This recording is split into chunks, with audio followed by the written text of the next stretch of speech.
it's all about.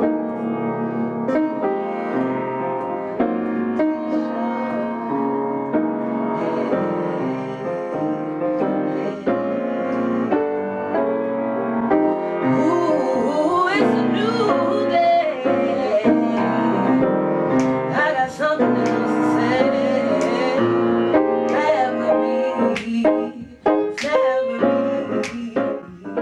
We're here with Esnavi, and we're going to do a little poking around and find out what makes her tick. Now, you started singing at age 3. Is that I started right? performing at age 3. Okay, when did you start singing? When I was in high school. Okay, and when did you decide to turn professional? After I graduated from college. Yeah, and what prompted that decision? After I graduated from high school, I was singing with local studios. And This is in performing. Milwaukee? This is in Milwaukee, yeah. And, at that time, it was new to me that I discovered the talent, so I wasn't really sure that I wanted to pursue singing professionally. It seemed more like it's a hobby and something I enjoyed doing because I always performed, so I always felt at home on stage. But, when I went to school, I still listened to music, and I found myself beginning to write songs all while I was studying in college. And it was like, after I graduated, it was still calling me, and I felt like I had to pursue it instead of taking the traditional route and going to work a 9-to-5 job. I felt like I would always say, oh my God, what would happen if I ever pursued, a singing career? So because it was within me, it just called me, and something said, pursue a career in singing. And that's Was there a particular triggering event, one particular thing that, made you realize that, gee, I'm going to explore this talent? No, it was just, I guess it was just a buildup. Because it never, ever since I left high school, like my desire to sing and perform it never left. Although, because I didn't know I wanted to pursue it professionally, I felt like, okay, the smart thing to do is get a degree so I have something to fall back on. And per se, singing doesn't work out, or just go the traditional, like I said, the corporate world route. That's what I was thinking, but it never left my soul. Like the passion and desire to sing and perform, it never left me. And I felt like after I graduated that I had to make a choice that I want to start a career doing something that I wasn't sure that I really wanted to do. And I just saw myself like singing was just the only thing that I wanted to pursue. Now, there's obviously a wealth of musical talent coming out of the Midwest. And a lot of people from the Midwest, when they decide that they're going to go pro, they move to Chicago, some move to LA. What prompted your decision to move to New York?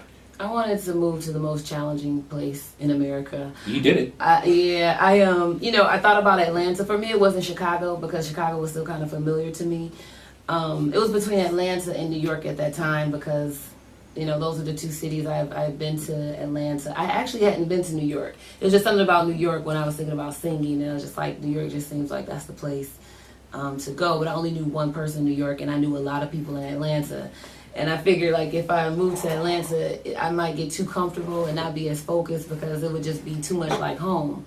The cost of living, the drive, it just didn't seem as hard to survive in Atlanta as it would be in New York.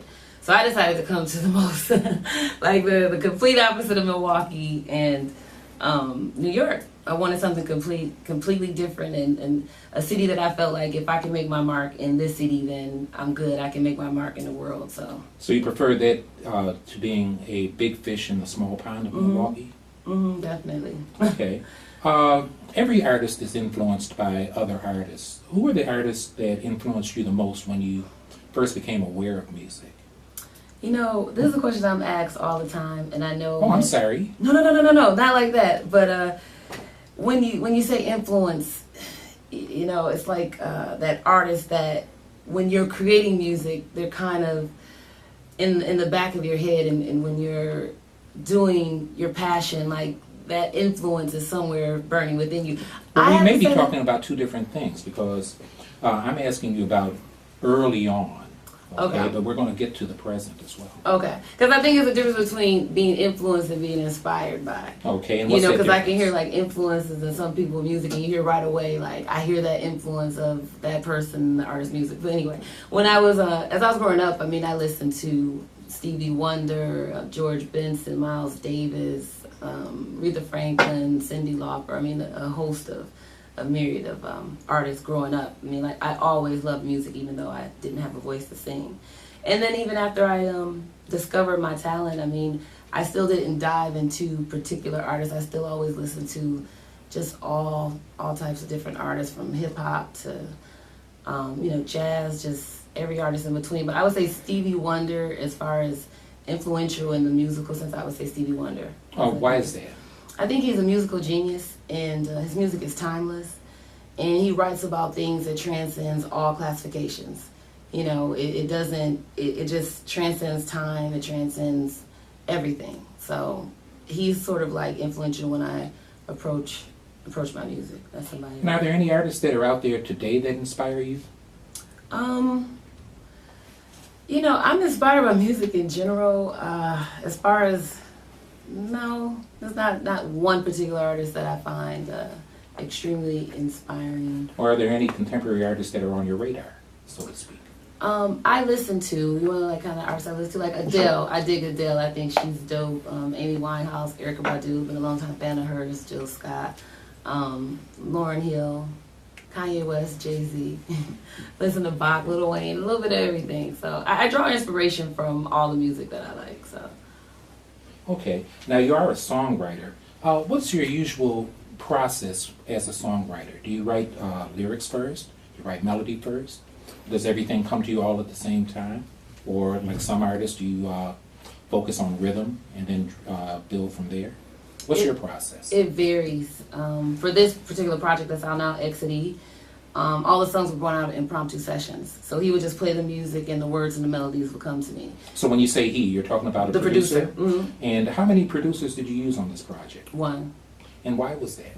Because we had a synergy. We had a program that worked, and you know, when the energy is right, you're able to create things organically. It's not contrived. We weren't reaching. We just literally did what naturally we both felt together in the same moment. So I interrupted you before. You were saying you that did. you would sit down at the piano. Then what would happen? About how I write songs. Sure. Right. I either write songs, like I said, to music, or I have like an arsenal of song lyrics in my head. Like I pretty much have my next album written in my head.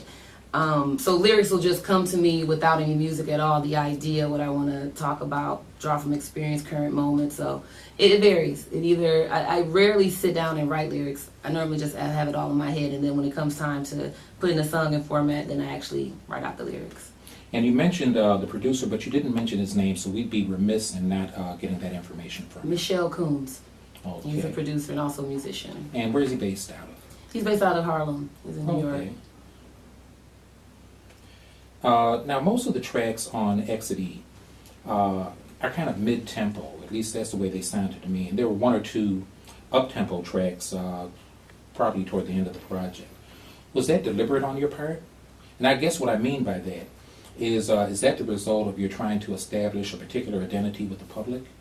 As far as the way the songs are laid out? No, just, are you trying to develop a personal style, and would that, you know, include, like, you know, doing mid-tempo songs? Well, this project, you know, every project and every song that I do is one of its own. So this particular project took more of a mid-tempo route because it's more of a storytelling album. X2theL is my stop on the musical highway. So I was going through different life experiences, and it's translated in this album in a musical way. So a lot of the songs have more of a mid-tempo energy because that's pretty much what some of the storytelling was about. Wasn't a lot of upbeat things that I was singing about or relating it to from those life experiences at that time. So that's the only reason it's not a lot of up-tempo. So it's about Oh My and Ding Ding are like the most up-tempo songs on the album. But pretty much, yes, it's definitely like a mid-tempo chill. Well, it seems like a lot of artists now are returning to the concept of a concept album. And so is X2theL a concept album, do you think? Yes, definitely. That was your intention? Mm-hmm. Okay.